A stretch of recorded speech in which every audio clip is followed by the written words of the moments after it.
सो मैं हूँ शशि रंजन। आज हम बात करते हैं तेज प्रताप के बारे में। इनको हम लालू के लाल कहें या बगावत की एक और नई राह कहें। तो बिहार की राजनीति में हमेशा से नाटकीय परिवार और पारिवारिक उतार चढ़ाव और अप्रत्याशित मोड़ देखने को मिलते रहते हैं।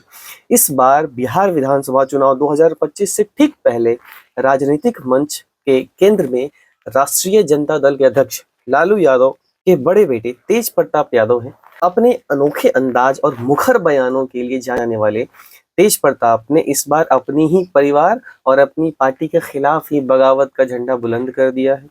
कई राजनीतिक लकीरें खींच दी। मई 2025 में एक पार्टी की कार्रवाई के तहत लालू प्रसाद यादव ने तेज प्रताप को एक विवादास्पद सोशल मीडिया पोस्ट के कारण आरजेडी से 6 साल के लिए निष्कासित कर दिया।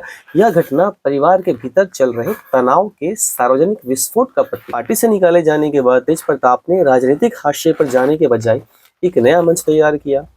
उन्होंने जनशक्ति जनता दल के नाम से अपनी नई पार्टी का गठन किया, जिसका चुनाव चिन्ह ब्लैक बोर्ड है। इस कदम के साथ उन्होंने स्पष्ट कर दिया कि वह चुप नहीं बैठेंगे, बिहार के चुनाव में राजनीति में दमदार उपस्थिति दर्ज कराएंगे। तो तेज प्रताप यादव ने 2025 के विधानसभा चुनाव के लिए वैशाली जिले की महुआ सीट से अपना नामांकन दाखिल किया है। यह वही सीट है जहां से उन्होंने 2015 में अपनी पहली चुनावी जीत दर्ज की थी। 2020 में वो हसनपुर से विधायक चुने गए थे, लेकिन इस बार वो अपनी पुरानी कर्मभूमि पर लौटने का प्रयास कर रहे हैं और ऐसा उन्होंने फैसला किया है। उनका यह कदम सीधे तौर पर उनके छोटे भाई आरजेडी के नेता तेजस्वी यादव के लिए एक बड़ी चुनौती माना जा रहा है।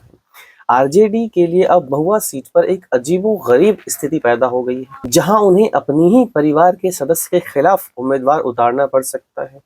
तेज प्रताप की पार्टी ने सिर्फ सीट पर ही नहीं बल्कि कई अन्य सीटों पर भी उम्मीदवार उतारकर आरजेडी के वोट बैंक में सीधे सेंध लगाने की पूरी कोशिश कर ली। तेज प्रताप और तेजस्वी यादव के बीच का मनमुटाव अब किसी से छिपा नहीं है। यह दूरियां सोशल मीडिया पर भी साफ दिखती है, जहां तेज प्रताप ने अपने भाई तेजस्वी और बहन निशा भारती समेत कई सदस्यों को अनफॉलो कर दिया। हालांकि उनकी बड़ी बहन रोहिणी आचार्य उन्हें नामांकन के लिए शुभकामनाएं देकर इस पारिवारिक नाटक में एक नया मोड़ भी दे दिया है। तेज प्रताप का राजनीतिक करियर हमेशा सुर्खियों में रहा है। 2015 में जब महागठबंधन की सरकार बनी थी तो उन्हें बिहार का स्वास्थ्य मंत्री बनाया गया था। हालांकि उनका कार्यकाल उनके काम से ज्यादा उनके बयानों और अनोखे क्रियाकलापों के लिए चर्चा में बना रहा।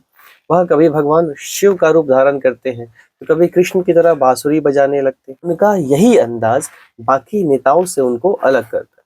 कई बार यह उनकी राजनीतिक गंभीरता पर भी सवाल खड़े करता है। राजनीतिक विश्लेषकों का मानना यह है कि तेज प्रताप यादव भले ही चुनाव में बहुत बड़ी जीत ना ले पाए, लेकिन आरजेडी के लिए वो वोट कटवा के रूप में अवश्य भूमिका निभा सकते हैं।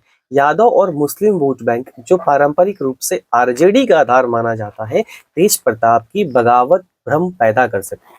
इसका सीधा फायदा एनडीए गठबंधन को मिलने वाला है। कुल मिलाकर बात करते हैं तो तेज प्रताप यादव बिहार चुनाव 2025 के एक ऐसे एक्स फैक्टर बन गए हैं जिन्हें कोई भी नजरअंदाज नहीं कर सकता। कि बगावत, उनकी पार्टी और उनका अप्रत्याशित अंदाज इसी चुनावी मुकाबले को और भी दिलचस्प बना रहा है। देखना यह होगा कि लालू के बड़े लाल का बागी तेवर बिहार की राजनीति में क्या गुल खिलाता है।